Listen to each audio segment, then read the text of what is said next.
చూపులకెన్నడు దొరకనిది రంగు రూపు లేని మది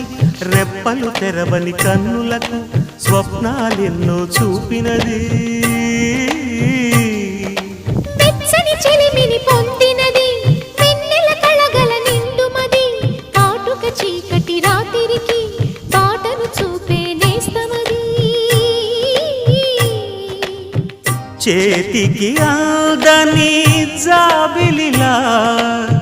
కాంతులు పంచే మణిదీపం కొమ్మల చాటున కోయిలలా కాలం నిలిపే అనురాగం అడగని వరములు కురిపించి అమృత వర్షిణి అనిపించే